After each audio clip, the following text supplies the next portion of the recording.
तो मैं शुरुआती दौर में तो गांव में बहुत कम रहा हूँ, शहर में ही पला बड़ा, सारी शिक्षाएं यहीं से हुई। और अभी मौके पे जो हमारा व्यवसाय है वो स्वास्थ्य से जुड़ा हुआ है जी। पढ़ाई मेरी केनाई से ही हुई है, ग्रेजुएशन मैंने केनाई से किया, यहीं से ही मैंने बैचलर इन फिजिकल एजुकेशन भी पूरा किया।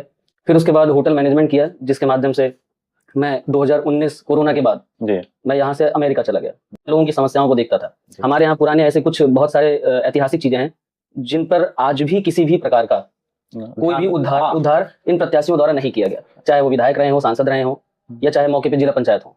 जो उनकी निधि से पैसा आता है या यूज किया जाता है वो किसी भी तरीके का वहां पर उसका लाभ हमारी ग्राम सभा में या आसपास के ग्राम सभा में नहीं मिला। पिछली बार विधानसभा चुनाव में सीताराम वर्मा जी वहां से लंबुआ विधानसभा क्षेत्र के वो लड़ रहे थे। अच्छा। और वो वहां उस मंदिर पे आकर के उन्होंने माथा टेका था। उनसे उस टाइम इस समस्या के बारे में बताया भी गया था। उन्होंने वहां कह करके भी गए थे कि अगर हम जीतेंगे तो हम इस मंदिर का जीर्णोद्धार कराएंगे, यहाँ स्ट्रीट लाइट लगवाएंगे, सारी चीजें कराएंगे।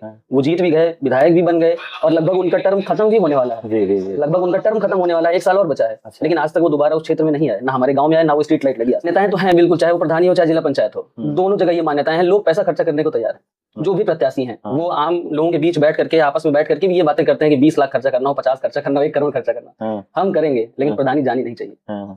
लेकिन क्या ये मुद्दा है? आप खर्च करेंगे, क्या आप खर्च करेंगे तो उसको वापस नहीं लेंगे। मैदान इस तरीके का नहीं है, खेल का मैदान इस तरीके का नहीं है जहाँ की युवाएं दौड़ सके। युवा हमारे यहाँ से दौड़ने स्टेडियम आते हैं, लेकिन जब से स्टेडियम का जीर्णोद्धार हो गया है, यहाँ पर भी दौड़ने के लिए भी अब पैसा जमा करना पड़ता है। तो जो गरीब तबके के बच्चे हैं, जो आर्मी में या पुलिस में तैयारी कर रहे हैं दौड़ने के लिए, कहाँ जाकर के दौड़ेंगे? तो लगभग सन 2004 से मैं क्रिकेट में बहुत सक्रिय रहा हूँ और शायद ये जिला मुझे सर्वप्रथम एक क्रिकेटर के ही माध्यम से जानता है। अच्छा। आप इस क्षेत्र के किसी भी इलाके में, 5 विधानसभा में आप चले जाएंगे और मेरे बारे में अगर आप पूछेंगे तो शायद आपको जितने भी पुराने क्रिकेटर हैं वो सब आपको मुझे बताएंगे कि हाँ ये एक बहुत बेहतरीन क्रिकेटर हुआ करते थे। मैंने कमला क्लब ज्वाइन किया था। अच्छा। कानपुर में कमला क्लब, जहाँ पर शशिकांत खांडेकर जो कि इंडिया प्लेयर थे, वो वहाँ के कोच हुआ करते थे। तो मैं उन्हीं के सानिध्य में ही, मैं उन्हीं के साथ क्रिकेटिंग के गुर सीख रहे थे। जी। तो उस टाइम उनके साथ सुदीप त्यागी, वहाँ पर कुलदीप यादव जो आज इंटरनेशनल प्लेयर हैं, ये दोनों लोग मेरे बैचमेट हुआ करते थे और मेरे रूम में ही रुका करते थे। अच्छा। सुदीप त्यागी हो गए, कुलदीप यादव हो गए, एक समय वो भी था। आज एक समय ये है कि मैं आज राजनीति में और स्वास्थ्य सेवाएं दे रहा हूँ और कुलदीप यादव देश की सेवा कर रहे हैं। नमस्कार, गांव देहात में आप सभी का स्वागत है। उत्तर प्रदेश में पंचायत चुनाव को लेकर तैयारियां जोरों शोरों से चल रही हैं। 2021 के बाद इस सत्र 2026 में उत्तर प्रदेश का पंचायत का चुनाव होना है।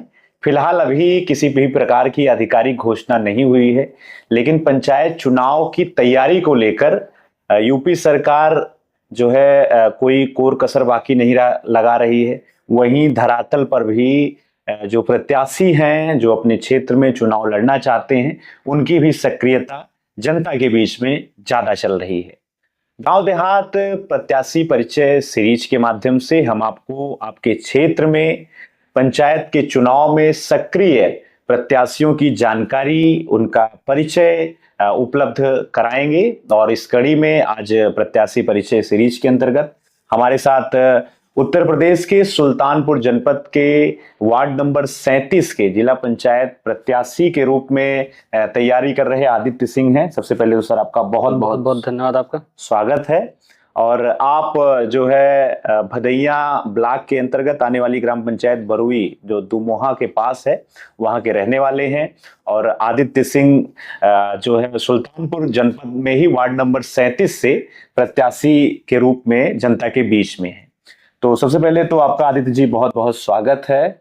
और गांव देहात की ओर से हम लोग जानना चाहते हैं, आपके जो अपने मतदाता हैं, जो आपके क्षेत्र की जनता है, वो भी जानना चाहती है कि आदित्य सिंह हैं कौन, जो वार्ड नंबर 37 जो जिला पंचायत क्षेत्र है, इसके यहाँ से जो है चुनाव लड़ना चाह रहे हैं। जी खैर, अगर देखा जाए तो अगर मैं अपने पिछले पूर्वजों के बारे में बताऊं तो शायद ही क्षेत्र के सभी लोग लगभग जानते होंगे। बिल्कुल। क्योंकि हमारे बाबा और अन्य जो हमारे पूर्वज रहे हैं, क्योंकि हमारे पूर्वजों के नाम पे एक बहुत बड़ा आयोजन किया जाता है जो कि हर वर्ष होता है। लगभग पिछले 25-30 वर्षों से किया जा रहा है, जिसमें लगभग 15 से 20 हजार लोग का भंडारा होता है, इकट्ठा किए जाते हैं। तो उस तरीके से अगर देखा जाए तो लोग हमारे क्षेत्र में, हमारे गाँव, हमारे बारे में, हमारे परिवार के बारे में बहुत अच्छी तरीके से जानते हैं। और खैर, मैं अगर अपना परिचय देना चाहूँ तो मैं शुरुआती दौर में तो गांव में बहुत कम रहा हूँ, शहर में ही पला बड़ा, सारी शिक्षाएं यहीं से हुई।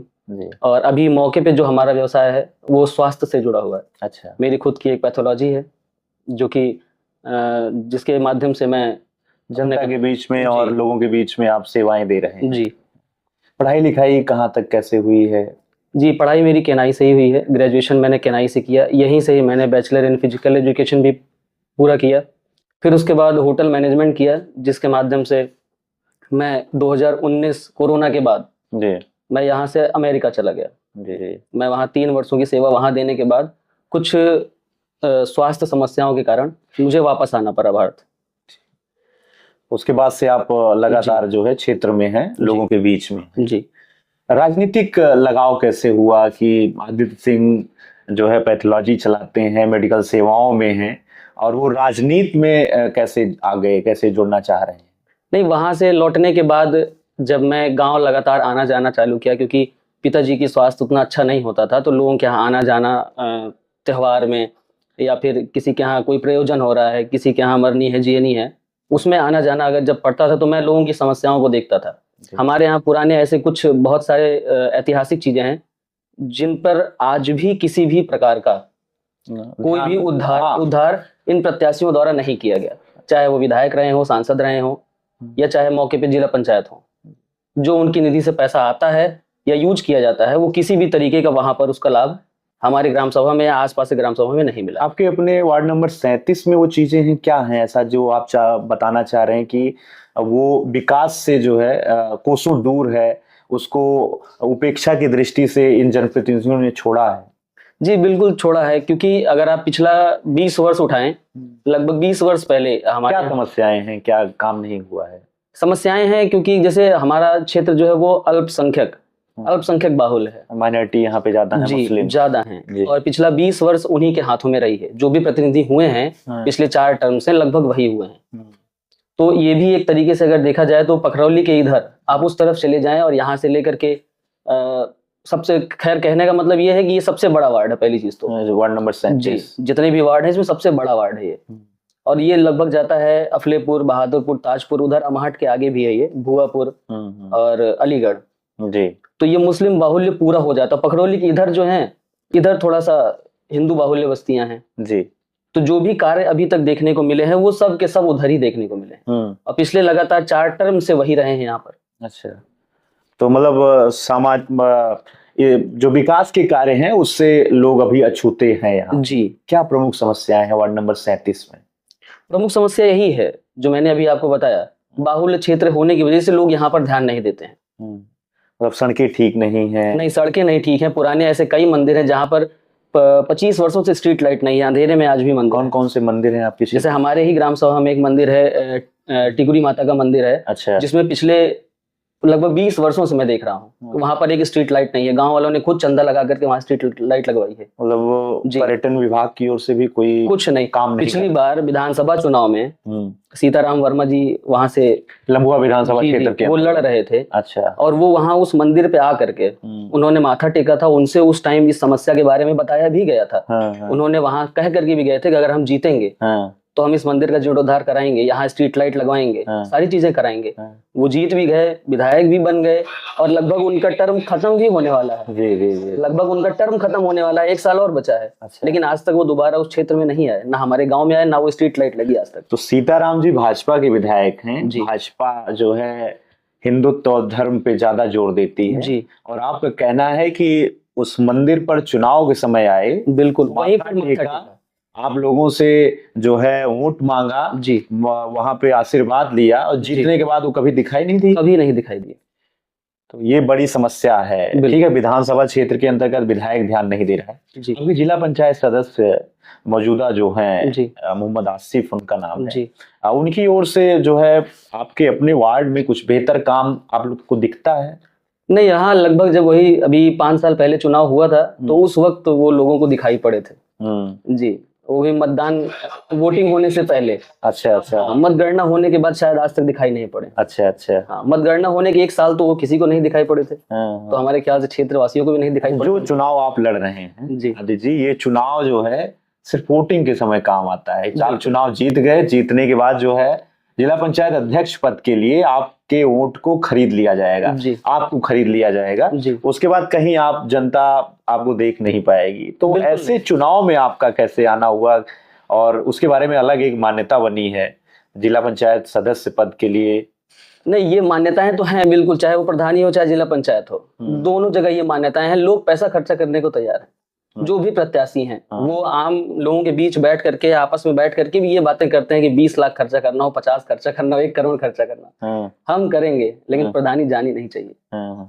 लेकिन क्या ये मुद्दा है? आप खर्च करेंगे, क्या आप खर्च करेंगे तो उसको वापस नहीं लेंगे? पैसों का जो मुद्दा है उससे चुनाव हटना चाहिए, और असल में जो समस्याएं हैं क्षेत्र में, गांव में, उन पर जो है चुनाव होना चाहिए। बिल्कुल, हम तो जनता से भी ये कहना चाहते हैं। अपना क्या? मेरा यही कहना है, मैं अपने क्षेत्र में जाता हूँ, जनता से मिलता हूँ, हर चीज कहता हूँ।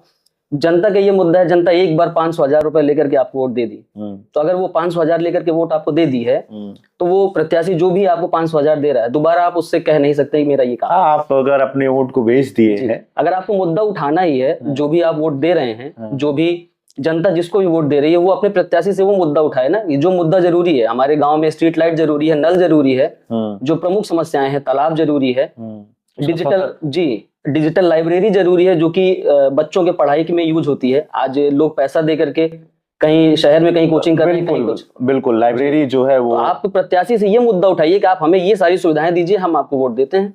आप इन्हीं मुद्दों पे चुनाव लड़ रहे हैं। बिल्कुल। और मतलब डिजिटल लाइब्रेरी, शिक्षा को लेकर अपने क्षेत्र में आपका जो वार्ड नंबर 37 है, उसके अंतर्गत जो सरकारी स्कूल हैं जी, इंटर कॉलेज हो गया, इन सब की क्या स्थितियां हैं? नहीं, स्थितियां हमारे यहाँ इंटर कॉलेज सरकारी वही हनुमानगंज में एक है, बाकी जो यहाँ से शहर में लगभग लोग, वही तो मैं आपको बताना चाह रहा हूँ कि लगभग अब गांव क्षेत्र में भी लोग अपने बच्चों को अच्छी शिक्षा देना चाहते हैं। बिल्कुल, क्योंकि बहुत दूर नहीं है शहर से, 8 किलोमीटर शहर से पड़ता है, तो सारे विद्यालयों की कन्वेंस या बस आती जाती है, तो 8 किलोमीटर में वो बच्चों को शहर भेज दे रहे हैं, क्योंकि उतनी सुविधाएं नहीं है वहाँ पर। मतलब मूलभूत सुविधाओं में शिक्षा को लेकर इंटर कॉलेज की व्यवस्थाएं उतनी अच्छी नहीं है। जी, क्योंकि मैं बाहर रहा हूँ, मैं देश से बाहर रहा हूँ, मैंने वहाँ की शिक्षा और यहाँ की शिक्षा दोनों में अंतर देखा है। क्या आपको नजर आ रहा है यहाँ पे कि यहाँ हमारा देश पिछड़ा है, या हमारी जो शिक्षा की जो प्रणाली है उसको और बेहतर उसमें करना चाहिए? स्वास्थ्य को लेकर आप क्या चाहते हैं अपने क्षेत्र में? स्वास्थ्य को लेकर के, शिक्षा को लेकर के, ये मुद्दा मेन राजनीति का होना चाहिए। शिक्षा ही है, अगर आगे आदमी पढ़ेगा नहीं तो बढ़ेगा कैसे? बीजेपी का ये एक मुद्दा था ना। बिल्कुल बिल्कुल, कि पढ़ेगा तभी तो बढ़ेगा इंडिया। लेकिन वो आपको यहाँ पर दिख किस तरीके से रहा है, आप बताइए। वो वार्ड नंबर 37 जिला पंचायत क्षेत्र है आपका, उस जनता के लिए, वहाँ के लोगों के लिए आप मुद्दों पर राजनीति करना चाह रहे हैं, और आपके वार्ड में मुस्लिम बाहुल्य मतदाता ज्यादा हैं, इस वजह से जो 4 बार से यहाँ पर जो जिला पंचायत सदस्य हैं वो उसी जो है वर्ग के रहे हैं जी। और इसकी वजह से आपका कहना है कि अभी तक जो है बहुत उतना ज्यादा विकास कार्य नहीं हो पाया? बिल्कुल नहीं हो पाया। तो आपको जो है जो मुख्यतः वार्ड नंबर 37 में कि वहाँ की जो जनता है उसमें सबसे ज्यादा जो किसान वर्ग है उसकी भी बहुत सारी अपेक्षाएं रहती है कि हमारे जो जिला पंचायत सदस्य बने उनके माध्यम से समय समय पर जो आवश्यक है, जैसे कृषि उर्वरक है, खाद हो गया, बीज हो गई, और इस समय जो बड़ी समस्या है छुट्टा जानवरों की है जी। तो चुनाव आप जो है चुनाव मैदान में आप आएंगे, उसके पहले जो समस्याएं हैं, इन समस्याओं से आप कैसे लोगों को निजात दिला रहे हैं? इनके लिए क्या कुछ आप कर रहे हैं? नहीं, इसके लिए हम उच्च अधिकारियों से भी मेरी बात हुई थी। जो आप चीजें बता रहे हैं, डीएवी उर्वरक, इन सब चीजों के लिए मैंने एप्लीकेशन लिख करके मैंने मुख्यालय पे डाला भी है, लेकिन उस पर सुनवाई नहीं होती है। मैंने डाल भी रखा है, मुख्यालय पे एप्लीकेशन भी डाल रखा है, लेकिन उस पर कोई सुनवाई नहीं होती है। तो अधिकारी जैसे अभी नहीं सुन रहे हैं? हाँ, अगर आप जनता अगर चाहेगी, पद पे अगर विराजमान करेगी, तो उन चीजों को, मुख्य समस्याओं को बिल्कुल देखा जाएगा, उस पे काम आप करेंगे? बिल्कुल, मेरा मुख्य कारण ही वही है।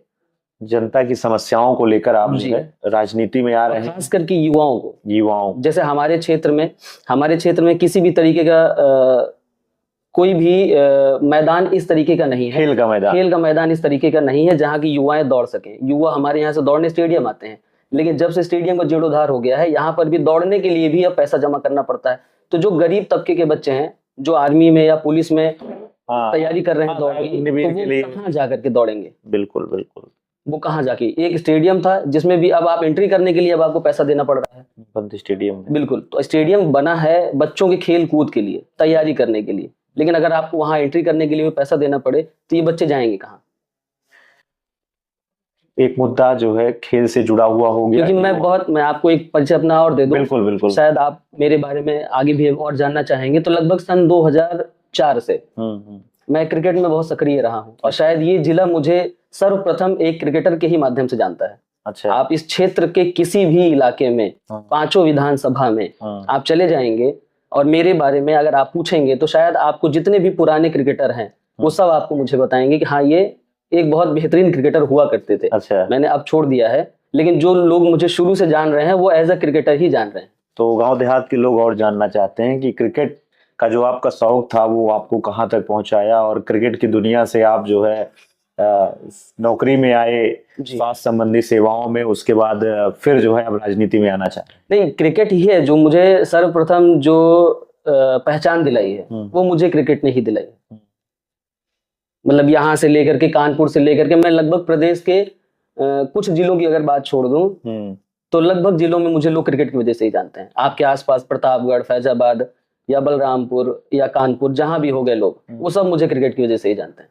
तो मैंने राज्य स्तर पे भी क्रिकेट, और मैं यूनिवर्सिटी केनाई से मैं लगातार 7 बार का कप्तान रह चुका हूँ। अच्छा जी, मैं केनाई टीम का लगातार 7 बार कप्तान था, जिसमें से 6 बार मैंने इंटर यूनिवर्सिटी खेली हुई है। अच्छा जी, अवध यूनिवर्सिटी से, डॉक्टर RML विश्वविद्यालय से मैं 6 बार लगातार इंटर यूनिवर्सिटी खेल चुका हूँ। अच्छा। मैंने यूपी की अंडर 19 टीम में भी मेरा सिलेक्शन हुआ था। तो और ग्रीन पार्क में जो है, जो सेंट्रल कोचिंग कैंप लगता था, अच्छा, ग्रीन पार्क में, मैं उसमें भी 1 महीने उसमें भी मैं था। अच्छा। और उत्तर प्रदेश की जो रणजी टीम है उसमें मौका नहीं, उसमें मौका नहीं मिला क्योंकि उससे पहले ही मैंने खुद को क्विट कर लिया। अच्छा, क्रिकेट से। जी। सुदीप त्यागी बहुत बड़ा नाम था, मीडियम पेसर सुदीप त्यागी। बिल्कुल, IPL में भी। जी, मैं दरअसल क्रिकेट सुल्तानपुर से जब मैं आगे निकलने के लिए, क्योंकि यहाँ वो मूलभूत सुविधाएं नहीं थी आगे निकलने के लिए, तो मैंने कमला क्लब ज्वाइन किया था। अच्छा।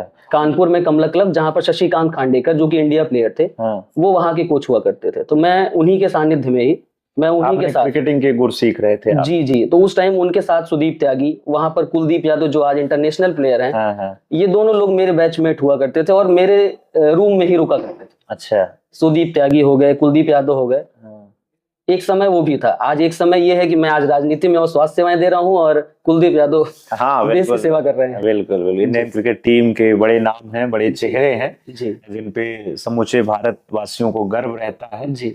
और तो ये आप चाहते हैं कि वो अच्छी से अच्छी सुविधाएं खेल को लेकर भी आपके वार्ड के जो है युवाओं को मिले। ये खेल एक ऐसी चीज है कि जब आपका शरीर स्वस्थ होगा तभी आपका दिमाग और मन दोनों स्वस्थ होगा। बिल्कुल बिल्कुल। तो मैं तो मूलभूत तरीके से मैं तो यही चाहता हूं कि खेल की सुविधाएं हमारे ग्राम सभा में अभी तक नहीं हुई। वार्ड नंबर 37 की सभी ग्राम पंचायतों में वो सुविधाएं उपलब्ध हों? वो सुविधाएं नहीं है अभी तक नहीं है। चलिए, एक बड़ी समस्या मैंने अभी जिक्र किया, छुट्टा जानवरों की। जी।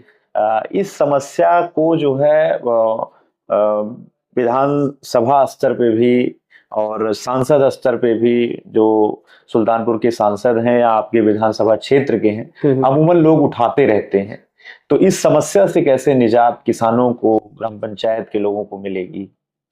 अब ये तो जो वहाँ के लोग हैं उन लोगों से मिलजुल कर इस पे किसी तरीके का कोई हल निकाला जा सकता है। पंचायत का चुनाव जो है बड़ा चुनाव माना जाता है, और जो चुनाव आप, जिसकी तैयारी आपकी चल रही है जिला पंचायत सदस्य पद के लिए, ये मैंने आपको पहले बताया कि सिर्फ इसमें लोग चुनाव जीत जाते हैं और जीतने के बाद वो अध्यक्ष पद के लिए अपने आप को बेच देते हैं। जी। उसके बाद ग्राम पंचायत की जनता, जैसे आपने बताया कि वो क्षेत्र में नहीं आते हैं, उस वार्ड संख्या के जो भी लोग हैं वो उनसे अभी अपना कोई काम करवाना चाहें तो उनकी कोई जवाबदेही नहीं रहती। जवाबदेही नहीं रहेगी। अगर जैसे वार्ड नंबर 37 की आप बात करिए, जो निर्वर्तमान मतलब मौके पे जो अभी जिला पंचायत सदस्य हैं, मैं तो ये बहुत ही भरोसे के साथ कह सकता हूँ कि शायद आप पूरे जिला पंचायत सदस्यों में हर एक ग्राम में आप घूम के आइए और अगर आप मौके पे आप नाम पूछेंगे कि मौके का जिला पंचायत सदस्य कौन है, तो लगभग 60% व्यक्ति को ये जानकारी नहीं है कि मौके पे कौन जिला पंचायत सदस्य है। क्योंकि जब आप उनके दुख सुख में ही नहीं है, आप उनसे कभी एक बार भी, मैं तो ये गारंटी दे सकता हूँ कि 5 साल बीतने वाले हैं, हमारी ग्राम सभा या हमारे आसपास की पूरी नया पंचायत की मैं बात कर रहा हूँ कि मौजूदा जिला पंचायत सदस्य कभी भी दिखाई नहीं पड़े होंगे। ना किसी के मरने पे, ना ही किसी के शादी ब्याह पे, कभी भी नहीं दिखाई, सुख दुख में नहीं उपलब्ध, कभी नहीं। सुख दुख तो अलग चीज हो गई, वो मौके पे ही नहीं दिखाई पड़े होंगे, कहीं किसी चौराहे पे खड़े होकर चाय पी रहे हो, 4 लोगों से बात कर रहे हैं। तो ये जो समस्याएं आप बता रहे हैं जी, इनसे इतर आप नजर आएंगे? बिल्कुल, मैं पिछले 2 साल से लोगों को नजर आ रहा हूँ। जातिगत अगर चीजें देखी जाएं आपके अपने वार्ड नंबर 37 में, तो जो छोटे स्तर का चुनाव है, पंचायत स्तर का, उसमें जाति बहुत मायने रखती है। जाति जो एक बड़ी मतलब चुनाव को लेकर मानी जाती है कि इस वर्ग के लोग आपके साथ जुड़ गए, आप ठाकुर हैं और आपके पूरे वार्ड नंबर 37 में क्षेत्र में बहुत अल्पसंख्यक मुस्लिम मतदाता ज्यादा हैं, तो कैसे आपको लग रहा है कि वो लोग आपसे जुड़ेंगे? नहीं, अगर अल्पसंख्यक ज्यादा हैं तो जैसे अल्पसंख्यक को आप किसी एक खास बिरादरी से जोड़ रहे हैं, मुस्लिम से, बिल्कुल। तो हम अगर ठाकुर हैं, जैसे मैं अगर क्षत्रिय हूँ तो मैं भी किसी एक खास बिरादरी से ही तो हूँ, मैं भी किसी एक खास धर्म से ही तो हूँ, तो मैं उन लोगों को एकजुट करने की कोशिश कर रहा हूँ। मतलब पंचायत स्तर पे आप जातिगत जो बंधन है उसको तोड़ना चाह रहे हैं? बिल्कुल, राजनीति में। जी। चलिए, चुनाव की घोषणा अभी नहीं हुई है और मुझे लगता है कि 2-4 महीने का समय अभी बचा हुआ है जी। और आप क्षेत्र की जो जनता है, जो आपके लोग हैं, जिनके बीच में आप इतने समय से जुड़े हुए हैं, वो किस आधार पे आपको अपना प्रतिनिधि चुने? ऐसा क्या कारण है कि आपके अंदर जिससे आपके साथ लोग जुड़ेंगे? जैसे मेरा शुरू से ये मानना रहा है, मैंने बहुत लोगों को राजनीति करते हुए देखा, सब कुछ करते हुए देखा, मेरा शुरू से ये मानना रहा है कि समाज सेवा माध्यम हो सकती है राजनीति का, लेकिन राजनीति माध्यम नहीं हो सकती समाज सेवा का। अगर आप समाज सेवा कर रहे हैं तो ही आप राजनीति में उतर सकते हैं, तभी आप जमीनी स्तर पे लोगों की समस्याओं को समझ सकते हैं। लेकिन अगर आप डायरेक्ट राजनीति में उतर गए अपना पैसा खर्चा करके, तो आप लोगों की समस्याओं के बारे में नहीं जान रहे हैं, आप समाज सेवा नहीं कर सकते हैं। तो मेरा शुरू से यही रहा है, और जब से मैं तैयारी कर रहा हूँ पिछले 2 सालों से, मेरा मुद्दा यही है कि मैं समाज सेवा कर रहा हूँ, उसके माध्यम से मैं राजनीति में आना चाहता हूँ। वो बाद में जनता उसको किस रूप में लेती है, मुझे जिताती है या हराती है, वो जनता के ऊपर है, लेकिन मेरा मानना यही है कि समाज सेवा ही राजनीति का एक माध्यम है। चलिए, एक बड़ी बाधा जो है आरक्षण सूची रहती है पंचायत के चुनाव जी। आप तैयारी कर रहे हैं, आपके क्षेत्र की, आपके वार्ड संख्या की जो सीट है वो अगर जो है आरक्षित हो गई, सामान्य वर्ग के लिए बड़ी समस्याएं रहती हैं जी, तो उस बड़ी चुनौती से कैसे आप पार पाएंगे या चुनाव में लड़ेंगे? या अपने किसी खास को लोग इस समय अपने उस वर्ग के किसी खास व्यक्ति को चुनाव लड़ाते हैं और उसके माध्यम से जनता के बीच में उसकी सुविधाओं समस्याओं का निराकरण कराते हैं? नहीं, जैसे मैं अभी पिछले 2 साल से बिना पद के, बिना किसी पद के ही मैं अगर लोगों की समस्याओं का निराकरण कर रहा हूँ, तो वो अगर आरक्षण सूची में अगर नहीं आता है और मैं चुनाव नहीं लड़ पाता हूँ, तो निरंतर वो 5 वर्षों तक और चलेगा, इसी तरीके से कंटिन्यू रखेंगे आप। समाज सेवा करने के लिए मुझे किसी पद की आवश्यकता नहीं होगी। चलिए, अगर पद मिलता है तो समझिए कि समाज सेवा जी उसके लिए भी रहेगी जी। बिल्कुल। चलिए, आपके क्षेत्र के जो लोग हैं उनके लिए क्या आप संदेश देना चाहते हैं? वही मैं अपने क्षेत्र के लोगों से यही कहना चाहता हूँ कि आप भी उन चीजों को लेकर के आप भी तवज्जो दीजिए। और दूसरी चीज, जो पैसे पे आप अपना वोट खराब कर देते हैं, 5 साल आप उनसे कह नहीं पाते हैं, आप उनका चेहरा नहीं देख पाते हैं, तो कृपया पैसे को जो है उतना तवज्जो न दें। जो आपके बीच खड़ा है, आपके बीच आ जा रहा है, आप उसको रोक करके उससे सारे काम करा सकते हैं, तो 500 रुपए आपके लिए बहुत बड़ी चीज नहीं। आपको आपके बच्चों के लिए जो सुविधाएं चाहिए उसकी मांग करिए, ना कि पैसे की मांग। क्षेत्र के विकास के लिए आप काम करना चाहते हैं। चलिए, बहुत बहुत धन्यवाद आदित्य जी आपका। हमारे साथ आज प्रत्याशी परिचय सीरीज के अंतर्गत पंचायत चुनाव को लेकर वार्ड नंबर 37 जो सुल्तानपुर जनपद का जिला पंचायत सदस्य का क्षेत्र है, यहाँ से प्रत्याशी आदित्य सिंह थे। इनसे हम लोगों ने जानकारी ली, साथ ही साथ इनके बारे में आप दर्शकों तक जानकारी उपलब्ध कराने का हमारा प्रयास था। आगे और भी प्रत्याशियों की जानकारी हम आप तक लेकर आते रहेंगे। तब तक के लिए आप देखते रहिए गांव देहात। आपका बहुत बहुत धन्यवाद।